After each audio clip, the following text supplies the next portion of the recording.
শুল্কমুক্ত সুবিধায় আনা ফ্যাসিস্ট আওয়ামী লীগ সরকারের পলাতক মন্ত্রী এমপিদের ২৪টি গাড়ি সহ ৪৪টি গাড়ি গত ২৭ জানুয়ারি নিলামে তোলে চট্টগ্রাম কাস্টমস হাউস।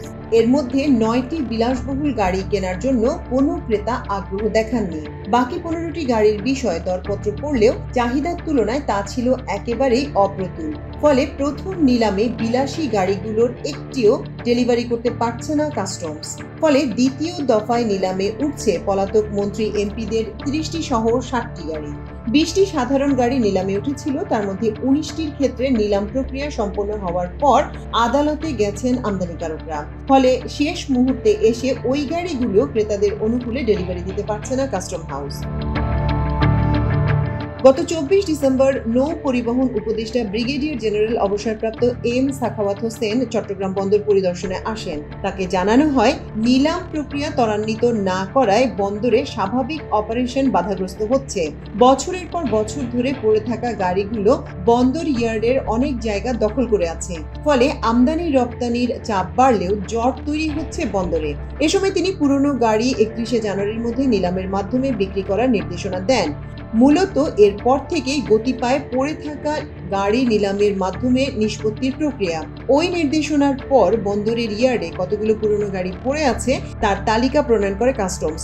অতীত সরকারের শেষ সময় শুল্কমুক্ত সুবিধায় আনা সাবেক মন্ত্রী ও এমপিদের আটকে যাওয়া ৪৪টি বিলাসবহুল গাড়িও রয়েছে নিলাম পণ্যের তালিকায়। ইতিমধ্যে নিলামে তোলা হয়েছে বেশ কিছু গাড়ি। আরেক দফা নিলামে তোলার প্রক্রিয়াও শুরু হয়েছে এর মধ্যে।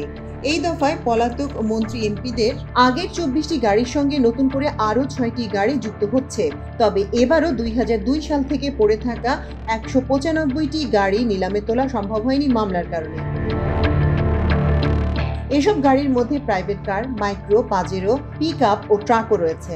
বন্দরের নিয়ম অনুযায়ী আমদানিকারকদের গাড়ি বন্দর শেডে নামার ৩০ দিনের মধ্যে ডেলিভারি নিতে হয়। এক্ষেত্রে কোনো আমদানিকারক তার গাড়ি ডেলিভারি না নিলে নিয়ম অনুযায়ী তার নিলাম করার জন্য কাস্টমসের কাছে কাগজ হস্তান্তর করে বন্দর।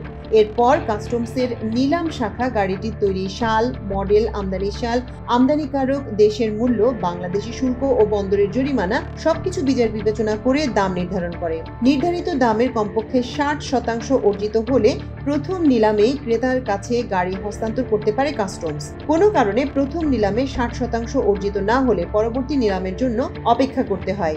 এই নিলামে আগের নিলামের চেয়ে বেশি দাম উঠলে কাস্টমস যদি মনে করে উপযুক্ত দাম হয়েছে তবে সেক্ষেত্রে ক্রেতার অনুকূলে গাড়ি ডেলিভারি দিতে পারে। স্বাভাবিক ওই প্রক্রিয়ায় কিছু জটিল দিকও রয়েছে। চট্টগ্রাম কাস্টম হাউসের নিলাম শাখার সহকারী কমিশনার মোহাম্মদ সাকিব হোসেন জানান, এখন যে নিলামগুলো হচ্ছে সেগুলো সাম্প্রতিক সময় আনা গাড়ি। যেমন গত ২৭ জানুয়ারি সবশেষ অনুষ্ঠিত নিলাম কার্যক্রমে পলাতক মন্ত্রী এমপিদের বিলাসী গাড়ি ছাড়া আরও ২০টি সেডান কার ও পণ্য পরিবহন নিলামে তোলা হয়েছিল। ২০টি গাড়ি কাগজ কলমে বিডাররা পেয়ে গেছে, কিন্তু কাস্টমসের নিলাম প্রক্রিয়া সম্পন্ন হওয়ার পর আমদানিকারকরা যথাযথ শুল্ক ও জরিমানা পরিশোধ করে গাড়ি খালাস করার ইচ্ছা প্রকাশ করে আদালতে রিট করে। আদালত আমদানিকারকদের অনুকূলে গাড়িগুলো ছেড়ে দেওয়ার নির্দেশনা দিয়েছে, কিন্তু এই নির্দেশ আসার আগেই গাড়িগুলো নিলাম হয়ে গেছে। তাই ক্রেতা যদি ফের আদালতে যায় তাহলে ওই গাড়ির ভবিষ্যৎ অনিশ্চিত হয়ে পড়বে। এমন ১৯৫টি গাড়ি বন্দরে পড়ে থাকতে থাকতে এখন অকেজো হয়ে গেছে।